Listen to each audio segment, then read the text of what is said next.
Alright y'all, so if you're having issues with your semi-auto 22, maybe it's shooting better with some ammunition and not another, I'm going to attempt to explain that by shooting off these little casings you see here. I pulled the bullets and I pulled the powder out of them, but the only thing left in them is the primer compound. And that makes a huge difference in why some ammunition is better than the other. Now, 22 long rifle is inherently a little bit less reliable than center fire cartridges because the way that they're fired. And I'm going to show you a close-up of the primer compound inside of a rim fired cartridge and what a center fire primer looks like, which is why I brought these out, because these are actually pretty close to what a center fire primer looks like. If you played with these as a kid, it's just these little snap caps that you put in like a little cap gun, and they fire off just by sudden impact, which is what a primer does. When the firing pin hits a primer, whether it be the edge of a rim fire or the center fire, it will ignite just like these do, just by sudden impact, and that's how guns fire. And I'm going to be comparing the Federal 22 bulk pack to the Arms Corps, and I just want to say that I don't have issues with either of these. You may have issues if you use Remington bulk pack or Winchester. Those are known to be, less reliable, because if you pull the bullets on those, you'll see that the primer compound is not well dispersed throughout the rim. It'll be maybe on one side, and that may not be the side that the firing pin strikes, so it won't go off.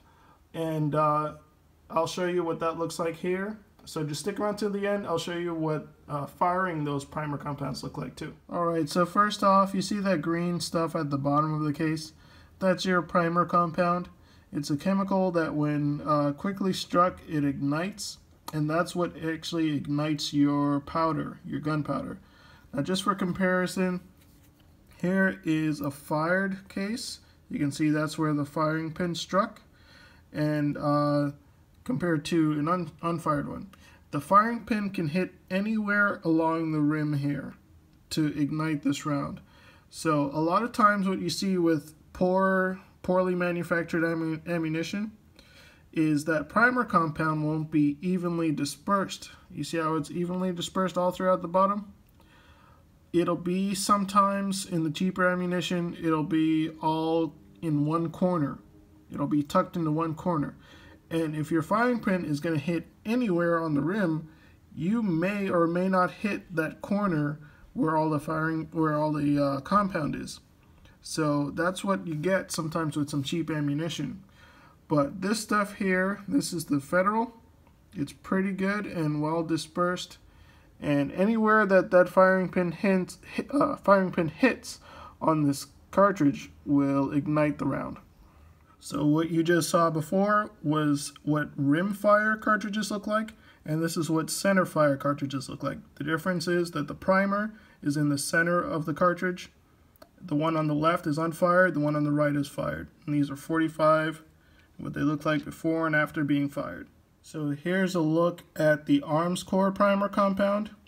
You can see that it's well dispersed throughout, all throughout the rim. So anywhere that firing pin is going to hit, it will ignite this round. And that's our Arms Corps. And then here is the Federal. Again, you can see it's well dispersed, but there is a lot more compound in this one. They even went a little bit past the rim just to make sure that these rounds ignite. So that's what our Federal looks like.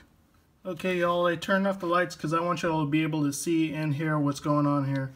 So like I was saying, a primer is a huge component of what ignites a round. Of course, there's gunpowder inside of the cases usually, but the primer is what ignites it. And it also propels the bullet a little bit too, because there's a lot of pressure in there, which I'll show you once I fire one off here. Now, just for safety, don't try this at home. Everything flammable is clear of the desk here, and I'm going to load this. This is the Arms Corps first. I'm going to compare it to the sound of the Federal. So there's a loaded primer. Again, there's no bullet, it's just the primer. And here is what this sounds like and looks like. So that was the arms core. Now this thing it has a magazine disconnect, so I have to have my magazine here to do this. So here is a federal, and it's going to be a big difference between that and the arms core. So we're loaded, cocked back, and here's what this looks like. And you can see there's a big difference between those two. Now, let me do that again. Here is the arms core.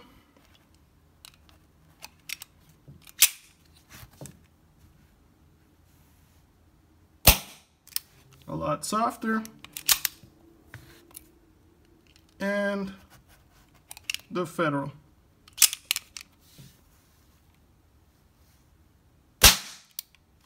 Huge difference.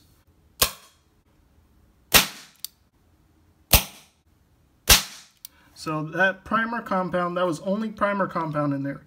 That's why some of your 22s suck. Alright y'all, I hope that was educational and beneficial for you. If you have any questions, just let me know in the comments. I know my teaching methods are a little bit unorthodox. Just wait until I teach you about squib loads. So if you have any questions, let me know in the comments, and I will see y'all on the next video.